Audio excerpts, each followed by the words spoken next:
এখন চোখ রাখবো নবগ্রামের দিকে। বৃহস্পতিবার মুর্শিদাবাদ জেলার নবগ্রাম থানার পুলিশ নবগ্রামের শিবপুর বাস স্ট্যান্ড সংলগ্নে একটি 4 চাকা গাড়ি থেকে গাঁজা উদ্ধার করে বিপুল পরিমাণে।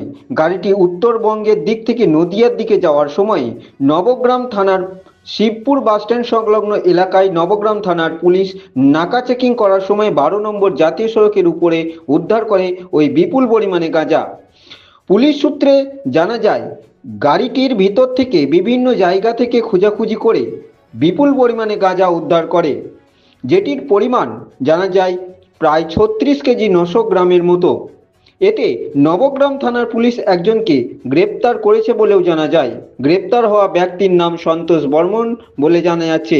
এদিনের 12 নম্বর জাতীয় সড়কের উপরে উদ্ধার হওয়া প্রায় 36 কেজি 900 গ্রামের মতো গাঁজা নবগ্রাম থানার পুলিশ বাজেয়াপ্ত করেছে বলে জানা যাচ্ছে।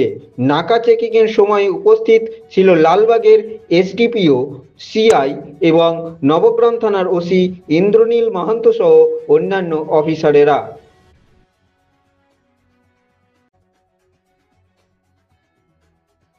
সেই চিত্র আপনাদের সামনে তুলে ধরা হয়েছে KTN 5 গ্রাম নিউজ চ্যানেলে।